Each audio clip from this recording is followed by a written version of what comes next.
اور یہ باتیں آپ کو یوٹیوب کا وہ 40,000 کا خطیب 50,000 کا خطیب آپ کو یہ باتیں نہیں بتائے گا، اس لیے کہ اسے آپ کے حالات کا علم نہیں ہے، آپ کے معاشرے میں برائیاں کہاں اور کیسے جنم لیتی ہے اسے اس کا اندازہ نہیں ہے۔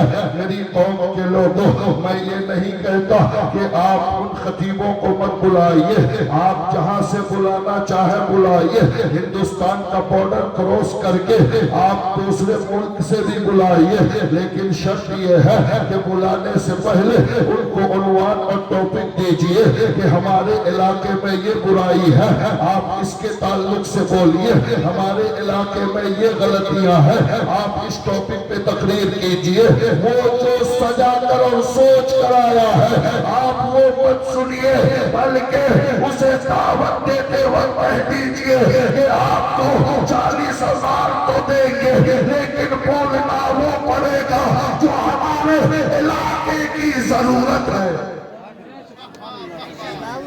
حضرات محترم، اس کا دو فائدہ ہوگا، اگر وہ جاہل ہے تو آپ کا پروگرام قبول نہیں کرے گا، اور اگر وہ پڑھا لکھا ہے تو آپ کے موضوع پر تیاری کرے گا، اس کو بھی فائدہ ہوگا، آپ کو بھی فائدہ ہوگا۔ اس لیے جلسوں کا نظام بدلنے کی ضرورت ہے، جلسہ پوری رات کرنے کی ضرورت نہیں، 8 بجے شروع کیجئے، 12 ساڑھے 12 بجے ختم کیجئے۔ ایک جلسے کو ایک خطیب اور ایک شاعر کافی ہے۔ آپ حیدرآباد جائیے، پونا جائیے، اتر پردیش کے شہروں میں جائیے، وہاں کے لوگ ہم سے زیادہ عقل مند ہیں، اس لیے وہ لوگ جلسوں کو 10-11 بجے تک ختم کر دیتے ہیں۔ ایک شاعر اور ایک خطیب کی تقریر پر جلسہ ختم کیجئے تاکہ پوری رات جلسہ کر کے گاؤں کا وہ نمازی جو روزانہ فجر کی نماز پڑھتا تھا، اگر 4 بجے تک جلسہ کرنے کے بعد اس کی فجر کی نماز قضا ہو گئی، وہ پورے جلسے کا اثر ختم ہو جائے۔ اس لیے چونکہ جلسہ نمازی بنانے کے لیے کیا جاتا ہے، نمازیں قضا کرنے کے لیے نہیں، اس لیے میری قوم کے لوگوں، آپ چند دو چار باتیں جو حق بات ہے وہ میں آپ کے سامنے رکھنے جا رہا ہوں۔ اگر تکلیف ہو تو گالی دے دیجئے گا، اگر تکلیف ہو تو غصے کا اظہار کر دیجئے گا، لیکن اللہ کے واسطے اس پر عمل ضرور کیجئے گا، اس لیے کہ حالات بڑے نازک ہیں، حالات اچھے نہیں ہیں۔ ہم سوچتے ہیں کہ بڑی بہت ہی اچھی طریقے سے ہم جی رہے ہیں، لیکن اللہ کے قسم ہمارے پیروں کے نیچے سے زمین کھسک رہی ہے، ہمیں تباہ کرنے کا ہر وہ ممکن حربہ تیار کیا جا رہا ہے، ہمارے پیروں کے نیچے سے زمین کھینچنے کی مکمل تیاریاں کی جا رہی ہے۔ پوری دنیا میں مسلمان ذلیل و خوار ہو رہے ہیں، پوری دنیا میں مسلمانوں کی حالت بہت نازک ہے، پوری دنیا میں سب سے ذلیل قوم اس وقت کوئی دنیا کی نگاہ میں ہے تو وہ قوم مسلم ہے، اور آپ کو افسوس ہوگا کہ مسلمانوں میں بھی سب سے زیادہ اگر کئی گزری کوئی قوم ہے تو وہ اہل سنت والجماعت، جو لوگ اپنے آپ کو بریلوی کے ذریعے اپنا تعارف کراتے ہیں۔ اللہ کے قسم ہماری حالت بڑی ناگفتابے ہے۔ آج کسی صاحب نے کہا کہ جلسے کا اثر کیوں نہیں ہوتا ہے؟ حضرات محترم، جلسوں کا اثر کیسے ہوگا؟ آج ہم نے جلسوں کو منورنجن کا ذریعہ بنا دیا ہے، آج ہم نے جلسوں کو تفریح کا ذریعہ بنا دیا ہے، آج جلسوں سے زیادہ بھیڑ دکانوں میں ہوتی ہے، مینیاری کی دکانیں جلسوں کی زینت بنتی ہے۔ ہماری قوم کا نوجوان بیٹا، ہماری قوم کی نوجوان بیٹی کے ہاتھ میں ہاتھ ڈال کر ان دکانوں کی زینت بنتے ہوئے نظر آتے ہیں۔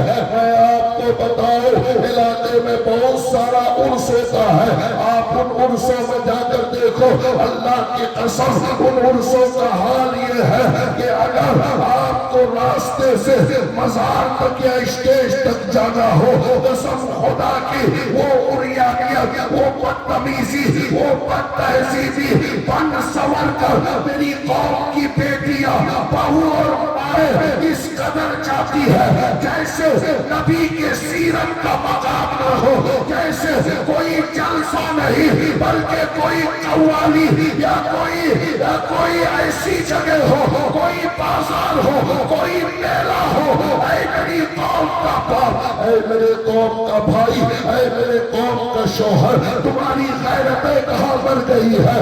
میری جوان بیٹی بن سور کر کسی عرس میں جا کر ایک اجنبی لڑکے کے ہاتھ میں ہاتھ دے کر وہ گل چڑھے اڑا رہا ہے۔ اللہ کی قسم، اے میرا بھائی، تیری غیرت کہاں بڑھ گئی ہے؟ تیری بہن تیری عزتوں کا جنازہ نکالنے کے لیے غیر محرم مرد کے ساتھ موج مستیاں کر رہا ہے، تجھے شرم نہیں آتی؟ خبردار، وعدہ کرو کہ کسی عرس میں اپنی بہن، اپنی ماں، اپنی بیٹی، اپنی بیوی کو کبھی جانے نہیں دیں گے۔ اللہ اکبر،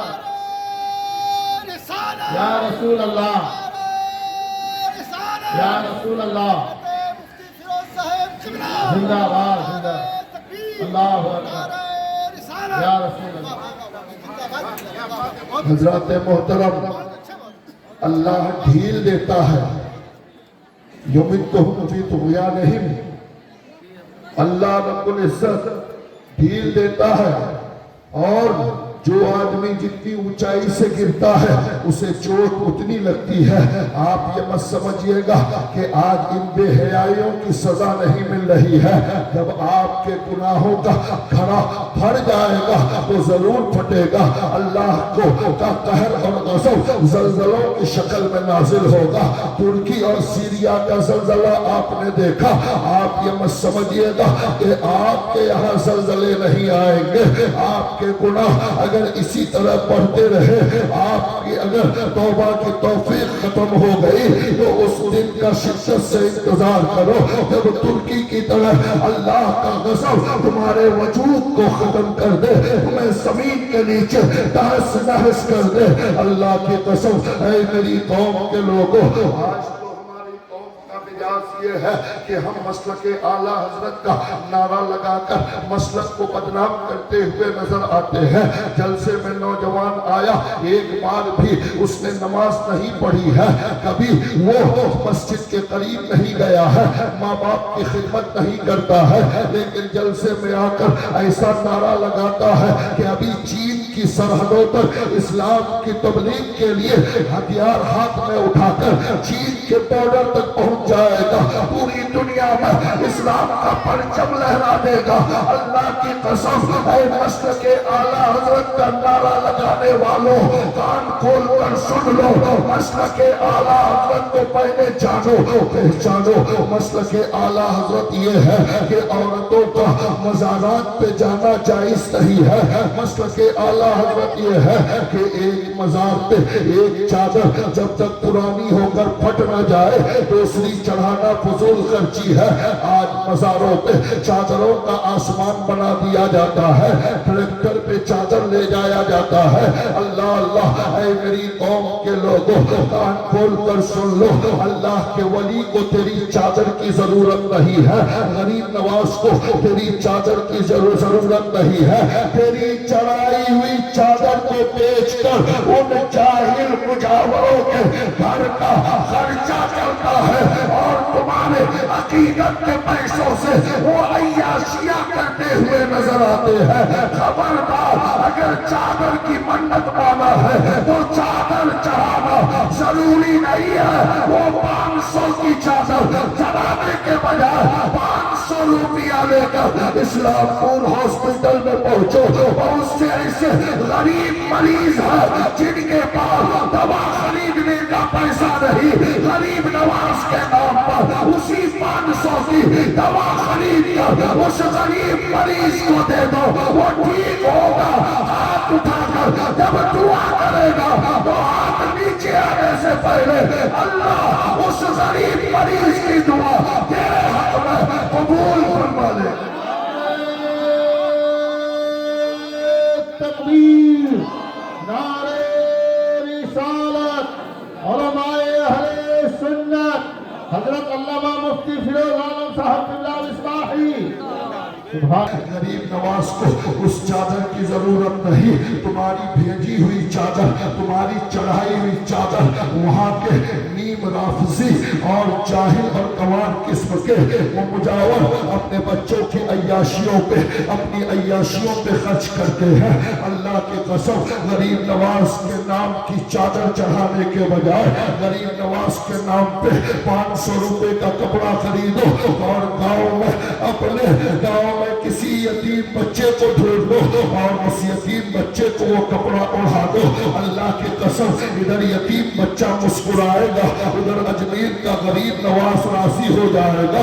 گاؤں میں کوئی بیوہ عورت ہے، مزار پہ وہ چادر چڑھانے کے بجائے ان پیسوں سے اس بیوہ عورت کے کھانے کا انتظام کر دو.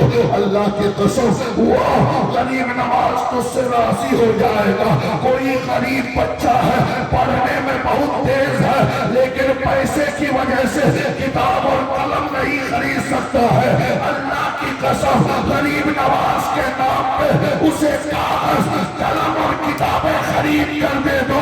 قسم خدا کی تمہارے اس پیسے سے اگر وہ عالم و حافظ بن گیا تو کل صرف تجھے نہیں پوری جماعت کو جنت میں لے جاتا ہوا نظر آئے. اس لیے جو کام کرنا چاہیے وہ کیجئے. فالتو پیسے فالتو جگہوں پہ برباد مت کیجئے. آج اہل سنت والجماعت کے لوگوں کا سب سے بڑا المیہ یہ ہے کہ ہم سوچتے ہیں کہ سال بھر میں ایک مرتبہ کسی مزار پہ ایک چادر چڑھا دیے بیڑا پار ہو گیا.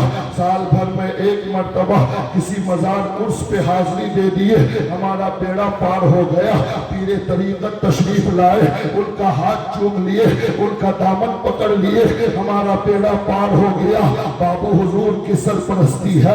بابو حضور سے عقیدت رکھنے والوں، بابو حضور سے محبت کرنے والوں، قسم خدا کی صرف ہاتھ چوم کر، صرف دامن پکڑ کر تم محبت کرنے والا ثابت نہیں ہوگے.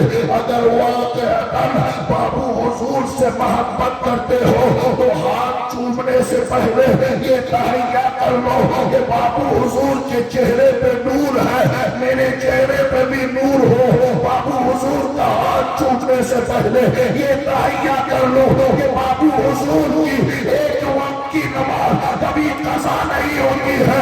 اگر سچی محبت کرتے ہو تو ہاتھ چومنے، دامن پکڑنے سے پہلے بابو حضور کے اس کردار پر عمل کرو کہ نماز نہیں چھوٹے گی. اگر نماز پانچوں وقت پابندی سے پڑھو، ہاتھ نہ بھی چومو تو بابو حضور اور بابو حضور کا رب تم سے راضی ہو جائے.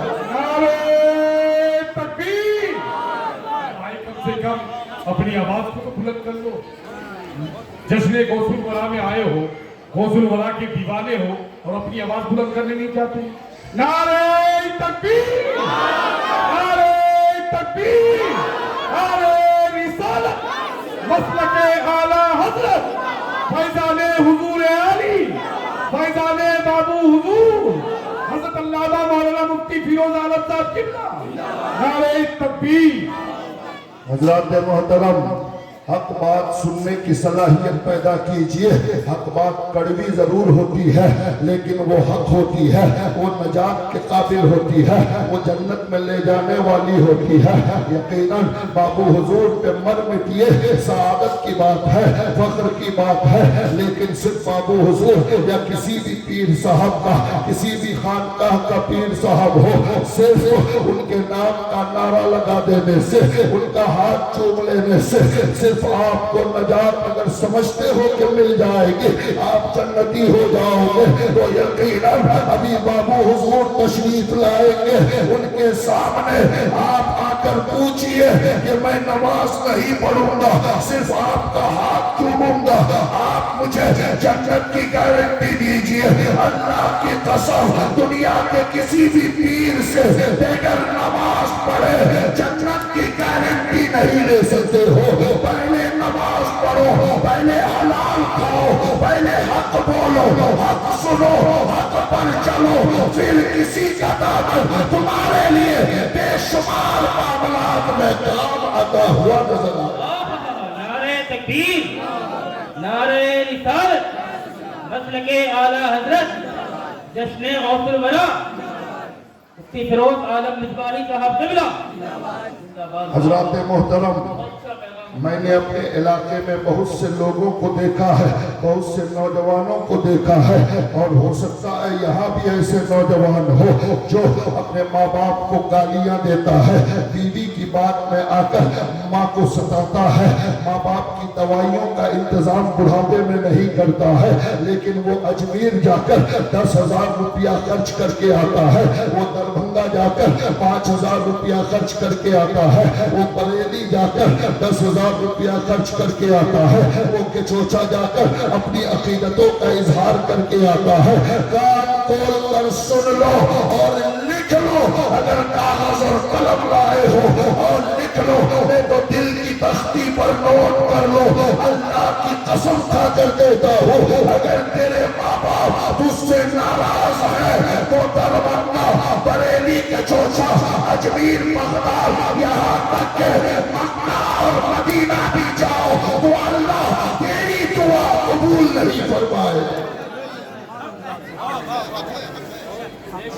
خانہ کعبہ جسے ایک بار دیکھ لے تو سارا گناہ معاف ہو جاتا ہے، لیکن اللہ کے نبی فرماتے ہیں کہ اس خانہ کعبہ کے سامنے کھڑا ہو کر وہ بیٹا جس سے اس کے ماں باپ ناراض ہے، اگر زندگی بھر دعائیں مانگتا رہے، خلاف کعبہ پکڑ کر روتا رہے، دعا مانگتے مانگتے اس کے ہاتھ آسمان کو چھو جائے، پھر بھی اس بیٹے کی دعا رب کی بارگاہ میں قبول نہیں ہوگی جس بیٹے سے اس کے ماں باپ راضی نہیں ہے۔ اس لیے کہ ماں باپ کو راضی کیے بغیر اللہ راضی نہیں ہوتا، ماں باپ کو راضی کیے بغیر اللہ کا محبوب راضی نہیں ہوتا۔ ماں باپ چاہتے ہو کہ غوث و خواجہ کی رضا چاہتے ہو، اگر اللہ اور اس کے رسول کی رضا چاہتے ہو تو پہلے اپنے ماں باپ کو راضی کرو، ماں باپ کی خدمت کرو، ماں باپ کا انتظام بہتر سے بہتر کرو، اپنی حیثیت کے مطابق ماں باپ کی تعظیم اور توقیر کرو۔ اللہ اگر ماں باپ خوش ہو جائے، ماں باپ راضی ہو جائے تو تجھے جنت میں جانے سے دنیا کی کوئی طاقت روک نہیں سکتی ہے، لیکن شرط یہ ہے کہ آپ فرائض پر عمل کیجئے پہلے، بغیر فرائض پر عمل کیے مستحبات اور نوافل خدا کی بارگاہ میں قبول نہیں ہوتے ہیں۔ جب تک آپ پر فرض باقی ہے آپ کا کوئی نفل قبول نہیں ہوگا۔ مزار پہ چادر چڑھانا فرض نہیں، صرف جائز ہے، مزار پہ جانا فرض نہیں، صرف جائز ہے، ایک مستحب عمل ہے، اگر جائیں گے تو ثواب ملے گا، نہیں چڑھاؤ گے تو کوئی گناہ نہیں، لیکن نماز فرض ہے۔ قیامت کے میدان میں اللہ پہلے یہ نہیں پوچھے گا کہ غریب نواز کے روزے پہ کتنی چادریں چڑھائی تھی، فلاں روزے پہ کتنی بار گیا تھا۔ قیامت کے میدان میں اللہ سب سے پہلے پوچھے گا کہ بندہ تو نے نماز پڑھی تھی کہ نہیں۔ اللہ سب سے پہلے پوچھے گا، اذان ہوتی ہے، ہماری موٹر سائیکل مسجد کے سامنے آ کر تیز ہو جاتی ہے کہ کہیں کوئی مولوی صاحب نے دیکھ لیا تو کہہ نہ دے کہ آؤ نماز پڑھ لو، اس لیے تیزی سے بھاگو۔ اللہ جو نماز قبر میں کام آئے گی، جس نماز کے بارے میں سب سے پہلے پوچھا جائے گا، آج اس نماز کی آپ کو کوئی پرواہ نہیں ہے، اس نماز کے قریب آپ جانا نہیں چاہتے، الگ سے اگر کسی عالم نے نماز کی فضیلت پہ، نماز چھوڑنے کے وعید پہ تقریر کر دی تو بے نمازیوں کی ٹیم اب اس امام کو نکالنے کے پیچھے پڑ جاتی ہے۔ خبردار خبردار، تیرا امام تیرا دشمن نہیں ہے بلکہ وہ تم سے بے پناہ محبت کرتا ہے۔ تیرا عالم آپ کے گاؤں کا مولوی، آپ یہ مت سمجھو کہ یہ ماسٹر حمید کا بیٹا ہے، یہ فلاں کا بیٹا ہے، یہ میرا بھتیجا ہے، یہ میرا سن بھائی ہے، یہ میرا چچا ہے۔ اللہ کی قسم اگر وہ تمہارے گاؤں کا عالم ہے تو بھتیجا بعد میں ہے، چچا بعد میں ہے، ماسٹر صاحب کا بیٹا بعد میں ہے اور اپنا بھتیجا بعد میں ہے، لیکن پہلے وہ نائب مصطفیٰ ہے، پہلے وہ نائب رسول ہے۔ اللہ کی قسم بیٹا اور بھتیجے کے نظریے سے گاؤں کے عالم کی بات مت سنو، اس نظریے سے سنو کہ وہ نبی کا وارث اور نبی کا نائب ہے۔ نعرہ تکبیر، نعرہ